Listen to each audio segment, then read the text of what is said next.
Some people carry an entire second life inside their heads. Not daydreams, not idle fantasy, something far more deliberate than either. A parallel world, fully populated, with recurring characters and evolving storylines and conversations that unfold with a precision that real conversations almost never achieve. Right now, there is a version of you somewhere in your mind that has already lived through things that haven't happened yet. A confrontation you've been avoiding for months. A moment where you finally say the thing you've been carrying. A conversation with someone who hurt you, where this time, finally, they understand exactly what they did. The scenario runs perfectly. It always does. And here's the thing nobody talks about honestly. While it's happening, it feels like something. Real relief. Real satisfaction. Real enough that your nervous system responds as if the resolution actually occurred. And then the moment ends, and nothing in your actual life has moved at all. This isn't a personality flaw. It isn't escapism in the dismissive sense people use that word. What's actually happening is one of the most sophisticated functions a human brain performs, and in some people, it runs so powerfully that it quietly begins to compete with reality itself. Here's the neuroscience. When external demands drop away, when you stop driving, stop working, stop being needed for anything, a cluster of brain regions called the default mode network activates. This isn't the brain resting. This is the brain switching to a different kind of work. Self-referential processing, mental simulation, narrative construction. Your brain runs scenarios forward and backward through time, testing outcomes, rehearsing responses, building models of how other people think and feel. This is the same network that activates during empathy, during creative problem solving, during the moments just before insight. The default mode network is not a bug in human cognition. It is one of its most powerful features. But in some people, it becomes the preferred setting. Professor Eli Somer, a clinical psychologist at the University of Haifa, first formally identified this in 2002. He called it maladaptive daydreaming, a pattern where internal simulation stops being a tool someone uses and becomes the environment they live in. His research found people spending the majority of their waking hours inside elaborately constructed internal narratives, detailed worlds, recurring characters, storylines that evolved across months and years. And almost universally, those narratives provided something the outside world hadn't. The threshold between healthy mental simulation and the pattern Somer described isn't the vividness of the scenarios, it's the necessity.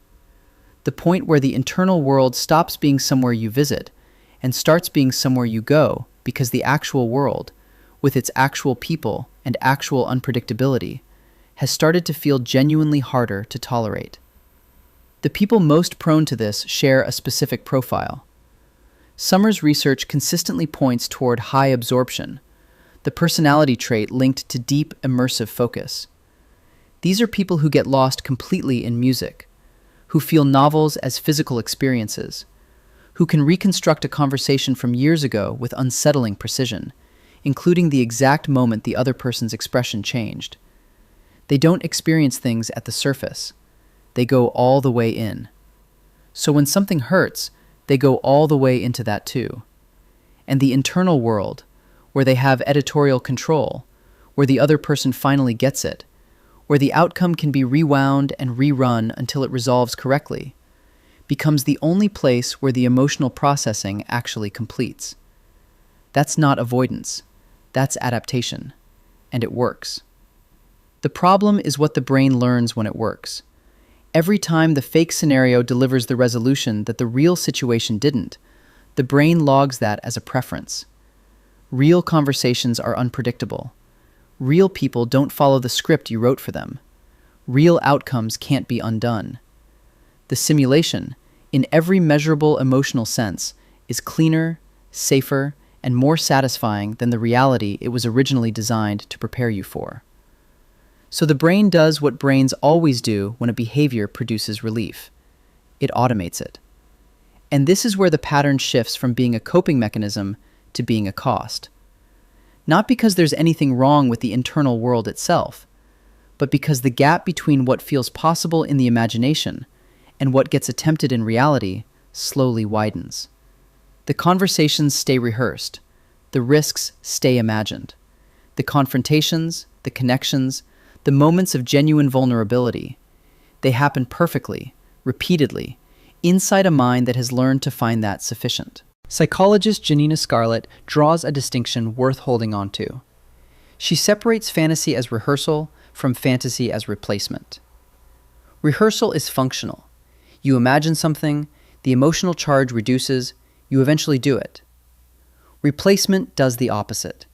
The imagining becomes so complete, so satisfying, so much lower risk than the real thing, that the actual attempt starts to feel either unnecessary or impossible. One direction points toward life. The other points away from it. The question worth sitting with isn't whether you create fake scenarios. Research suggests the majority of people with high emotional sensitivity do, to some degree. The question is what those scenarios consistently reveal, and which direction they're pointing. Do they end with you doing something, or do they just end? Because the capacity itself, to construct narrative, to simulate consequence, to run emotional complexity through your own internal architecture before risking it in the world, is not a disorder. It's one of the more remarkable things about how certain people are wired. The people who do this most intensely are almost always carrying a significant amount of internal richness that has simply never found the right conditions to exist in the real world. The scenario isn't misleading you about what you want.